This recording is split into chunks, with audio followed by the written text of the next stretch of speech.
Hey guys, welcome back to another episode of Furidashi Pod. This is Lauren. I'm here with the wonderful Nicholas. What? You always say such nice things about me, and I always feel really self-conscious because I'm like, no, I'm not that great. I'm okay. I'm No, fine. you're awesome. Anybody with that background has to be amazing. Oh yeah, so for those of you who either like are just now tuning into the YouTube or didn't for some reason didn't listen to last week's episode, I have a new background. Um, I also am wearing a hat. This is not a fashion statement. I am also wearing a hat, but so we can be hat twins. It's not. Yeah, I'm now in the coldest part of the basement, so it's just, and it's also like here in Iowa, like today it's a high of 1, and that's Fahrenheit, not centigrade. So if you're centigrade, that's like -12 or -13. So it's pretty cold. Pretty cold. Yeah, it's Pretty, Canadian up there. pretty cold. But we wanted to thank you guys for listening through last week's episode about gamification. If you've just tuned in or you skipped ahead to this episode, well, we really would encourage you to go back to listen to our conversation because at the end there, we really gave like a very good point about the way that games can also incentivize or say cover up mechanics or things that you don't want to do. Yeah. So for Do you want to sort of go like rehash that, or do you want me to rehash no, you're that? gonna have to go listen to that episode, Yeah, podcast go listeners. go back. We're not going to talk. We're just We're going not to going to be talk about that. No, serious. we'll rehash it for sure. But we'll get to that. Yeah. For this week's start, what we really want to talk about is rewards driven design. Yeah. And that is something in game design or in game development that basically is saying, hey, for every risk that you take or for everything that you do in the game, we want to give you reward. And so I'm going to go back and I'm going to read something that a very great game designer wrote. Okay, I can't Actually, even actually yeah. say So this that. is someone that Lauren, this is someone Lauren and I both know.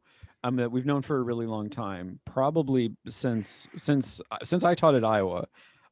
They're really fantastic. Really, Oh, really. now I'm getting. Now I can't hold Well, it. I'm I'm now getting doing self it to you. conscious. By the way, we're actually Yeah. talking about Lauren. This is We're something talking Lauren about wrote. I tried to maintain it because we were like we're gonna do this gimmick and I was like I Can't can't do do the it. gimmick No, and then he just did it really well. no, but you did have All a right. really succinct way of putting it. So if you could like remind our listeners of what that was, real quick. Right. This is why rewards driven design is the hardest and most unachievable metric to accurately give players something to chase. Better gear, loot, and armor isn't going to cut it for long. Players will need new stimuli for their boredom and will need greater and greater risk and rewards to maintain it. If anything, relying too much on loot is the very thing that both hooks millions of people and then sinks the same millions off of the game. Yeah. So there's this basic problem of like the fix. And so when you're talking about, sort of when you have a clear like one-to-one correspondence between sort of the behavior that the game elicits from you and the reward and or effect in the game that sort of functions as some like pleasurable thing that you get as a response for it. Um, the problem is that the more clearly correlated those two things are, like the less satisfactory it becomes over time. This is how addiction functions. Right. It's you can in a sense build a tolerance to rewards in a game the same way that you can build a tolerance to, say, opiates, and So you'll need more of it in order to sort of like feel the same thing again. yeah, and then this is kind of what's devastating to me and why I talk about how rewards driven design isn't sustainable. Because reward driven design implies that the driving factor or the desire to play is not actually enough to make you do that action. And so when we talk about the loot grind, this is actually very different than what other Final Fantasy players will be very aware of, which is the combat grind. In Yeah. order to get to level 15, you grind like 10 or 15 hours, you get that level. And the leveling grind is very different.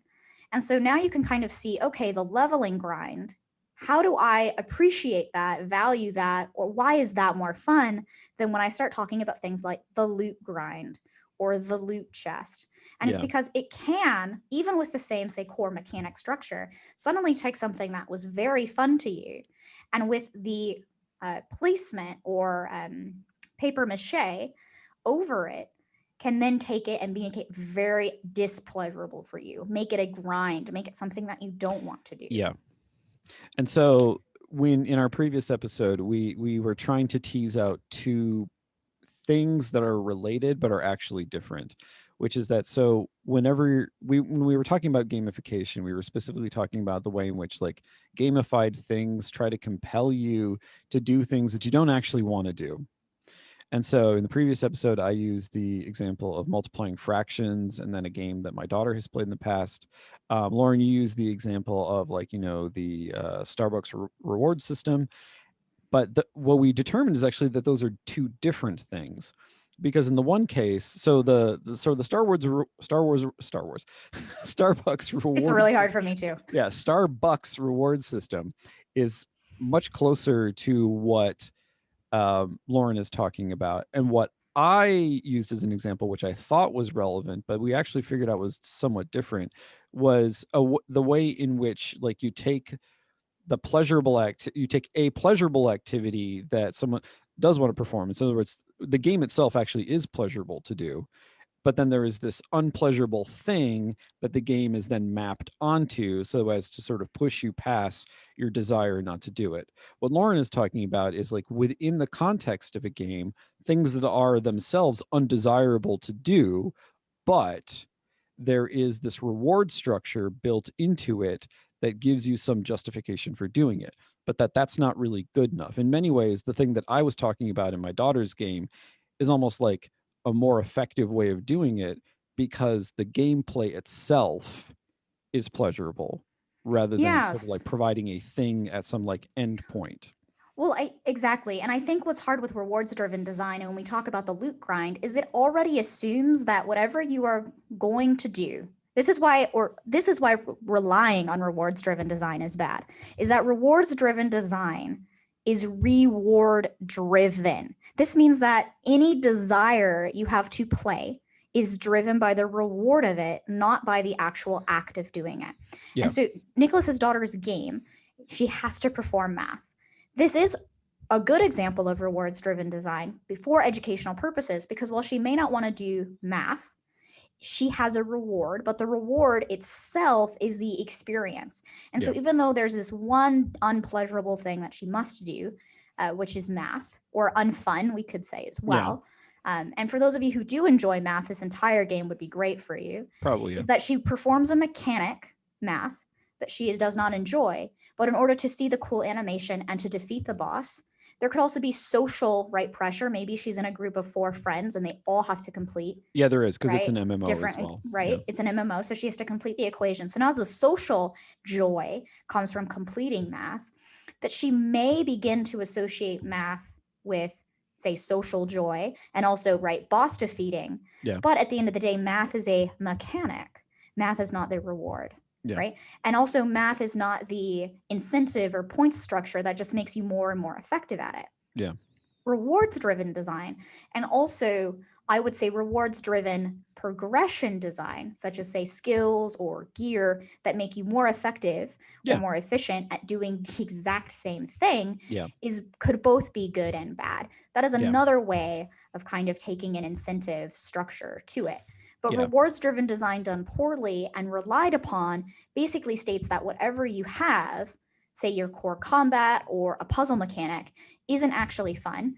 And the only way to get through this is to then by getting a reward. The only way players will play missions is if there's great rewards at the end of it, right? And that already then assumes that playing the mission, like in this example of defeating the boss, that isn't actually fun. And it could be as simple as getting through 2 levels or swinging your sword 50 times, right? And that's rewards. I call it rewards driven design, say, versus mechanics driven design, which is very much more the mechanic itself is fun to play. It will become more fun if we make it faster. Let's give players a skill after they've done it 50 times or reach level 5 to make it a little bit faster. Now players are going, I really want to do this mechanic. That's why games like Ghost of Tsushima are so good at their skills, because it takes things that players love to do, like a standoff, and makes them able to do it so much that then it just becomes kind of a cheese to do all the other combat. Yeah. But is that bad? No, because players had fun with that mechanic. Also, you're bringing up an important distinction, because in many ways you're still talking about a reward structure. However, you're pointing out something that maybe people don't necessarily It's possible that designers actually do recognize when they're doing it, or maybe it's just sort of like a happy accident. But in that instance, in the case of Ghost of Tsushima, you're talking about a form of like reward or like a skill progression in the game that then also fundamentally affects how you play the game. In other words, it's not just so like, if you think of your like, your classic MMO problem, it's one in which, you get an item and it just has bigger numbers on it. Like it has, and so you're just improving stats. And you have to improve the stats, as we said in the previous episode, because it's the means by which you then become capable of doing new content. However, if you look at rewards in game as a way to sort of fundamentally restructure how you play it or sort of cause play to evolve over time, then you're not just doing it for the loot, you're also doing it for the expanded gameplay opportunities. And so I was going through my notes because I had actually written a couple of examples of this. So which one do I want to use? Actually, I'll talk about a game that I'm familiar with that we haven't talked about before, which is Dota. Other MOBA games are available. I'm not. Like lol. Yeah, I'm not. Dota 2. I'm not a purist. Like there are examples of this. Like Dota just happens to be the one that I'm familiar with. I'm not one of those like, oh, Dota, use Dota. No, Dota. this is fine. For anybody who doesn't even know what a Dota purist is, let's just move on and let's talk about Dota. Yeah, screw those guys. So, in your average MOBA game, generally the items don't just improve your stats. There are items that improve your stats, but there are also usually items that do something really fundamentally different. And so, for example, in the case of Dota, one of the sort of standard modes of team play that has evolved over time is the so-called 4 protect 1. What this means is that sort of 4 players on your team essentially act as like a screen for one player who is just like farming mobs in game as much as possible in order to get gold and experience, so that way they can get the really high tier items that then enable the so-called carry player to do really like fantastic and really sort of powerful things that the base character cannot. And so as you acquire these items, like for example, I mean, some of them are just stat things. So like a good example of this is the Divine Rapier in Dota, which literally is just a weapon that has like an insanely high damage. But because the damage is so insanely high, it means that you can basically one-shot people. But it also has an incredible downside to it, where if the character who has the rapier gets killed, then the other team can pick it up. And so that so even though it's just a stat stick, because of the way they designed that stat stick, it fundamentally transforms how the game is played. And you see this in all sorts of games. You see it in, there are items in like D&D that are basically just stat items, but then you also have items like, say, the immovable rod or the foldable boat, which don't seem all that interesting at first, but then when you think about all the different things that you can do with it, like it fundamentally transforms your gameplay. And so that is in many ways sort of a better way to think about the reward structure than just like, oh, hey, let's increase our stats, which I think is what Lauren's talking about. Yeah, and we look at game design, we look at the breadth of design. So how many things are you able to do? And we also talk right then about the depth of design. And it is possible to have both breadth and depth, but what Nicholas rightly points out is that one thing can, if it has incredible depth, can have an amazing wealth of breadth once you get to it, right? But the more, say, items you had, right? Say instead of saying we have one stat stick, say you had 5 slightly altered stat sticks, some drop, some go with you, right? Because we need to fulfill, say, 90 items in the game. Well, now suddenly you're going to get to that rewards design monotony, the right boredom, I traded stat stick 1 because it was at 5. Now here's the legendary version of the stat stick, which is the cool one. But everyone gets a stat stick between like level 5 and 40. So everybody already knows how to play against it. Everybody's already seen the gimmick. Nobody has something to aspire to. What I really wanted to go into to kind of piggyback off of what Nicholas is saying is that he talks about the fundamental reason for changing gameplay as a driver, right, for wanting that stat stick. Let's go back to last week's episode of Habitica and kind of talk about why that doesn't really work for me. Because Habitica assumes that it's amoral, it's static. Your habit, obviously any habit, learning a language, getting fit, maybe running a mile in 6 minutes, right? That's a habit. So obviously, when you have an external system, this is the habit you want to do. Just use an external system, it'll make it better. Yeah. But it doesn't answer the question, why? Why do you want that habit? Yeah. What is driving you to have that habit?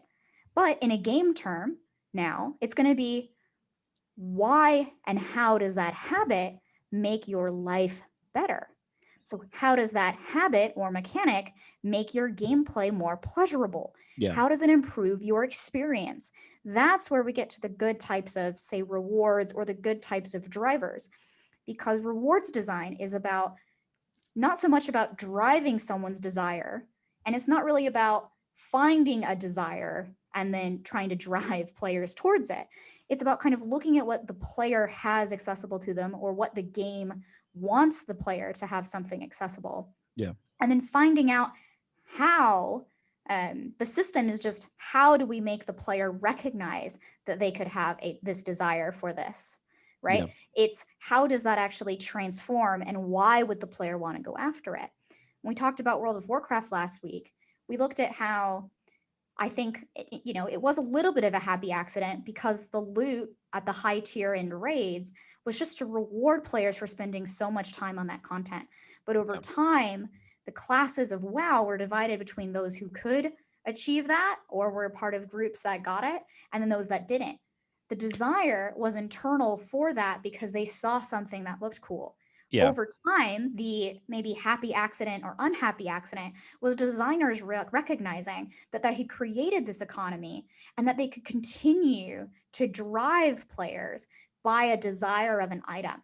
Yeah. Over time, what we have seen is that now all games think that they should have a loot grind, that they should have these tiers of items, and they should have all of this loot that you should get over and over and over again. Yeah. Right? While other games like, say, Hades or Splunky have recognized that honestly, you just need the drive to do something fun because you are not motivated by loot. Because in roguelikes, your loot all goes away on reset. Yeah.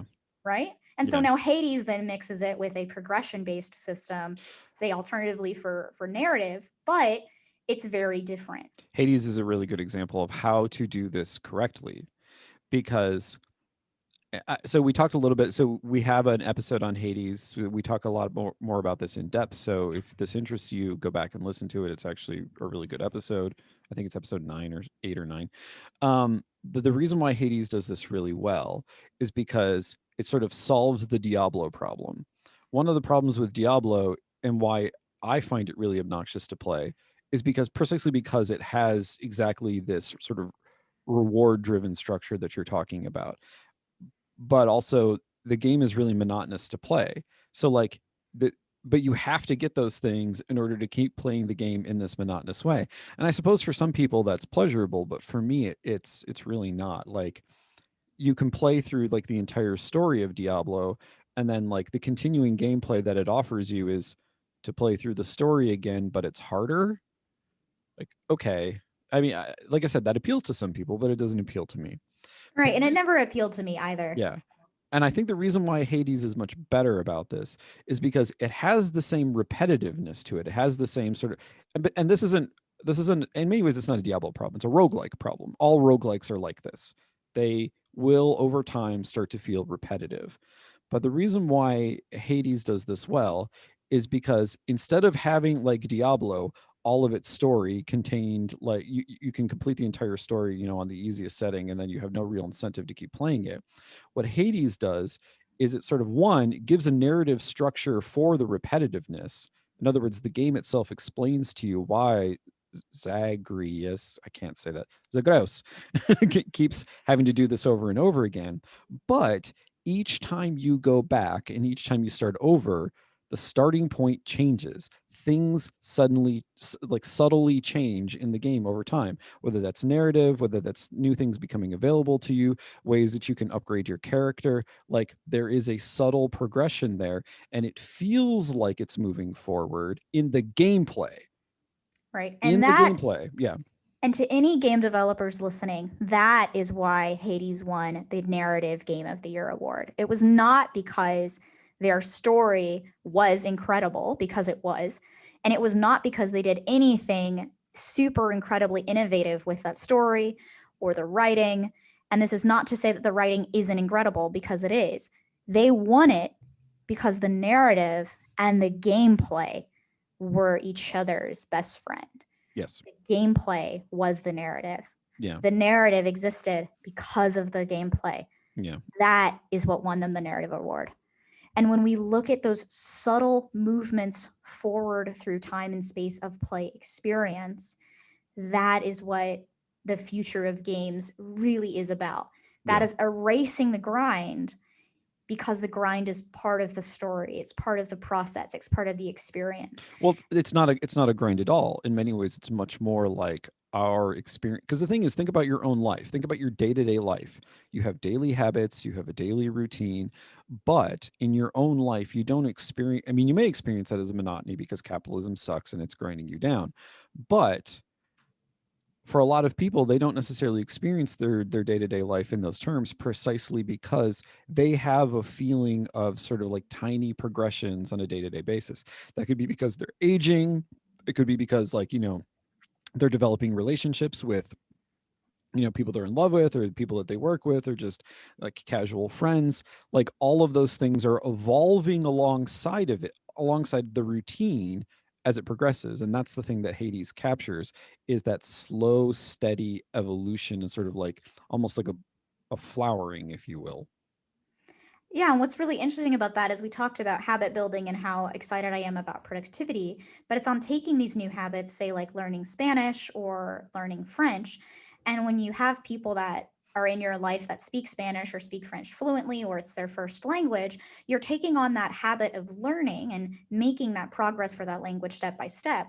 Because once you gain that skill or ability, now your gameplay experience, your life experience is going to change for it. Well, now suddenly you can speak fluent French and you could go to France, Yeah. or just talk to your friend right now in fluent French, but she would now suddenly go, oh, wait, when I go to France, I could bring Lauren with me because she speaks fluent French, and she could actually like meet my family, or she could go to different restaurants, or if I left her right in Paris for a little bit, like she wouldn't get lost and be crazy because she can speak and read right the street signs and get around. Yeah.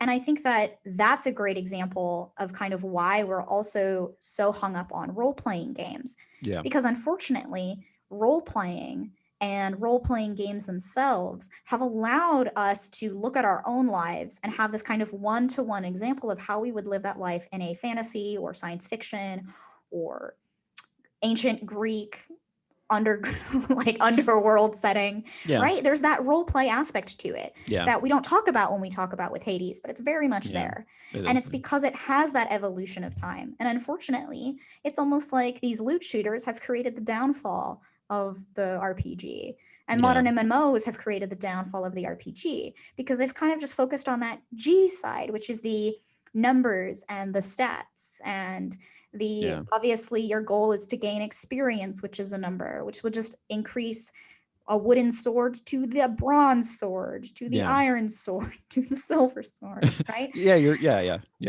So you're right. Oh, sorry. Go ahead if you were. No, I was just going to be like, and I think that that's terrible. That was what I was going to say. No, I agree with you. But so we're still talking about something that is fundamentally amoral, because so far we've used examples where it is like pleasurable, or at least not unpleasurable. It's not, disconcerting. But there is an aspect. So, okay, so what we're talking to recenter the conversation, what we're talking about right now is when sort of a reward structure works well, is when it sort of maps. And one of the reasons why we're so obsessed with role-playing games is that it works well when it sort of maps onto our own life experiences, because then our own life experiences sort of provide the guide and the sort of natural incentive for like progressing through something that may or may not be pleasurable. The flip side, and so we know in a game like Hades, it's great because that is a good game, and it's sort of it's not trying to antagonize you too harshly. It does antagonize you, but not too harshly. The problem is the flip side of this, going back to sort of like the larger question of gamification, is when you see that mapping used as a kind of a form of economic exploitation. In fact, no, actually, I'm not going to use the economic example. So I was going to talk about my brother-in-law, but you guys don't care about my brother-in-law. So I actually, I was trying to see, is that really what we're saying here? I Because think I it know is we're actually. saying a lot, but No, I think it is because I believe it's why you brought up why we're obsessed with role playing, because the thing is, and it's also something that we brought up before, like even when you're playing a game that isn't strictly speaking a role playing game, there is a form of identify, like in the really, really good games and the games that we really, really take pleasure in, there is a way in which we as players, to some degree, identify with the avatar in the game that we're playing. It doesn't necessarily need to be a human avatar, but we're seeing the experience of the thing that represents us in the game as somehow analogous to our own experiences. And sort of the best example of that is probably a role playing game, but it doesn't have to be a role playing game. right. So, But yeah. yeah, and I also want to mention though that for any of our listeners out there that are hearing this and going, that's not how I play games. As a game designer, I understand that, but I also challenge that Yeah. because even if saying you're playing Call of Duty and you're like, oh, but I don't relate to that soldier, but you've played like 600 hours of Call of Duty and now you're super invested in their new game mode Warzone and you're just like always on it.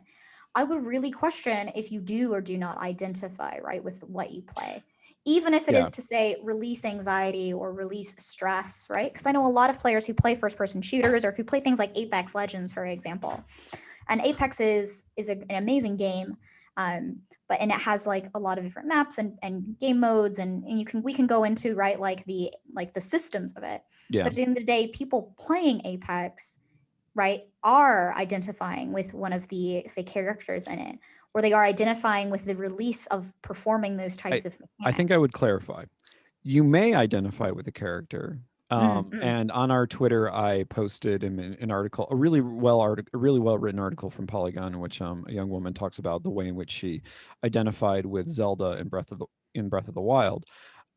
However, I think where people will probably try to deny that they identify with the game is where they're actually identifying with the experience of the game. In other words, they don't necessarily give a crap about the character. The character could be like an asexual robot model and with no real human feelings or characteristics. I would play that game. But what they're identifying with is what happens to the representation of them in the game. So when you're thinking about, say, like, let's use the example of, I don't know, PUBG or Apex. Even okay, Apex Legends is something you brought up. So in Apex Legends, you're dropped into a war zone, and you and the people on your team, unless you're doing solo play, like work together to overcome the obstacle that is the other team. The thing is, it doesn't matter like what your character represents. When you think about the experience that you undergo in the game, like you're dropped into a situation, you have to first try to figure out what is going on in that situation, what tools you have available to you to deal with that situation, and then actually execute a plan and overcome the obstacles that are put before you. That is something that maps onto the things that happen in your real life. So think about like starting a shift. Like, let's say you work a crappy, I don't know, like retail job. When you start your shift, the store has probably already been open for some time and things have already been happening. You are dropped into that situation. You need to figure out from, the person on the previous shift, what is going on, what sorts of things you need to take care of, like what sort of, things are available to you to deal with them. Like, are there customers who are currently like complaining about things? It's a similar situation. It's so when I say you're identifying with the game, I mean you're identifying with that. You're identifying with the process that the avatar goes through in the game. Yep, and that's an amazing way to put it as well, Nicholas, because you are identifying with the experience, and the experience itself is just as valuable or as valid as someone saying that they don't like the gameplay, but they identify with the character. And identifying with that experience even more so, because say that that's all you did in your life was be dropped into situations that you don't really understand exactly what's going on, but you have to work with a team to kind of figure out the best solution, coordinate with everyone to get to that solution. And then once you've solved it, literally just go into another match and do the whole thing over again. Yeah. your homework for this week is to say, do you or do you not like these types of gameplay experiences that are consistently, right, dropping you into an unknown situation where you now have to figure it out. Now, in a battle royale, you're figuring it out all by yourself, so there are no people. Maybe you're in squads, you're in duos, or you're in a team play. So you are figuring out with your team. I'm curious, do you or do you not like those experiences? I want to say that if you don't like those types of experiences, it's probably because you actually live them, maybe hyperbolically, every single day of your life. Possibly, yeah. Right? Possibly. On the flip side, though, because games are the way they are and humans are the way they are, maybe you do live that at your everyday life, but have no control over it. But in the game, you love it because you do have control over what happens. Yeah. Right? And so now you're living that fantasy of having the control of being able to have a coordinated team and overcome any obstacle, because in the real life, you can't. Yeah. Maybe in the real world, you're actually really kicking ass and overcoming every obstacle with your very highly skilled coordinated team. And so the last thing you want to do is go into the game and just repeat what you're doing. Yeah. And so I'd be curious, identify what experiences do you enjoy? Which do you not enjoy? And how does that map onto your real life? So before we leave everyone this week, I believe in modeling these things, not just being like, here's your homework, go do it. So to give an example from my own life, in fact, as Lauren was mentioning that, so I'm going to do the homework right now, just off the top of my head. I'll do the homework after him so we can both model this for you. So at the beginning of the pandemic, I started playing a lot more of Total War Warhammer 2, which for those of you who are not familiar with the game, is sort of a combination of a real-time strategy game and like a turn-based like grand strategy game. And what's interesting about it is that I think why it appealed to me at that time is because it was at a moment in my life when I thought I had lost my job again. By the way, I still have my job. It's a weird situation when you're an adjunct. You never know if you have a job the next year. I thought that my job teaching at Syracuse was over. We were at the beginning of what would turn out to be a now nearly year-long lockdown from a global pandemic because the United States sucks. And in that moment, I wanted to do precisely what Lauren was talking about. I wanted to play something in which I felt like I was in control, literally, of my entire faction and ultimately through conquest, the entire world, the sort of the gameplay world in which the representation of me, the faction that I was playing, again, the focus on the process, not necessarily, because like, I don't know, I don't think of myself as being particularly cruel, but I like to play Dark Elves, and Dark Elves are not a good faction in the game. But that sensation that I have, sort of identifying with the experience of feeling like I was in control, when at the same time in my life, I felt like I wasn't.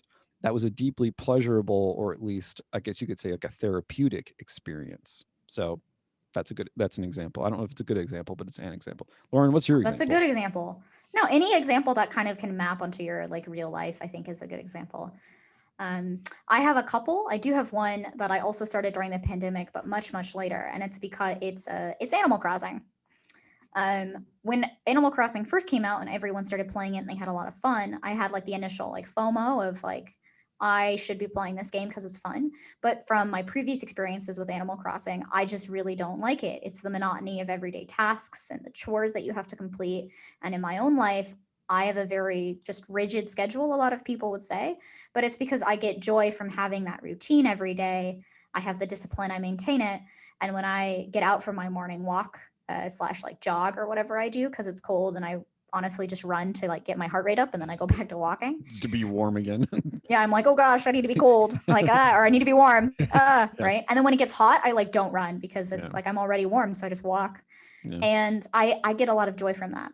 So Animal Crossing, a game that is about completing your chores and building out your houses and stuff, does not appeal to me because I already had a house. Well, suddenly they came out with a Halloween patch. And as you know, from knowing me, I am very into Halloween. And when I do Halloween, I do decorations, I do costumes. I guess I plant pumpkins now, but I plant pumpkins in Animal Crossing. Like I go out, I carve a jack-o'-lantern, I'm with my friends. Suddenly Animal Crossing got me. It made sense because in a time of pandemic, I couldn't go out and try on costumes or buy all the costumes with my friends. I couldn't go to their houses and like raid their costume drawers and closets. My friends and I are really into costuming. So yes, we all do have costuming closets. slash like drawers and storage Yeah. containers. I couldn't decorate my house because I had just moved into a new apartment. It also Yeah. didn't really matter if I decorated because no one was going to come over. I couldn't like carve a pumpkin with everyone. I ended up actually carving a pumpkin with a friend. And so that was really exciting. But it was just something that I really wanted to do and explore. And so I made Halloween Town in Animal Crossing. And I got it literally just to play the Halloween patch. And suddenly I was like, I get this game now because I was not able to express myself in my real world with my real friends. And I had a Halloween party on my island because I was like super proud of it, and collected candy and like gave it to all my villagers because I couldn't do Halloween, which is a longstanding tradition that I didn't really realize that I had until it was gone because of the pandemic. Yeah. And so maybe framing it in the pandemic is also a kind of a good thing. If something didn't immediately pop out to you, frame it in the pandemic. What game did you pick up during the pandemic, or what game got you through the pandemic? And then how did that map onto your own life? Because I think that this has been a really big time of internal kind of reflection and monologue for people. Yeah. Well, mostly because they're just cooped up and No, that was fantastic. Yeah, sorry, go ahead. My second example was Greedfall, and I just wanted to, I have no idea why I picked that. Like, I know why I picked that game up, and it's because I wanted like Dragon Age, but different and with pirates. Yeah. And there were actually very less pirates, but I don't think that really maps into my, I'm not sure if that maps into my real life or not. I still can't figure it out, but I just wanted to pitch Greedfall as well. It is an amazing game. If you like role-playing games, go play Greedfall. It's great. It's actually relatively small. And it does a fantastic job of choice and consequences. All right, Lauren, that was fantastic. Do you want to take us away this week? Yes, I will take us away, guys. Do your homework. Please let us know in the comments. Like, subscribe, shout at us at Twitter. We really are desperately looking for hearing your thoughts. And as much as I love my friends who text me their opinions, please put your opinions on a public vicinity so that other people can judge your opinions as much as we do.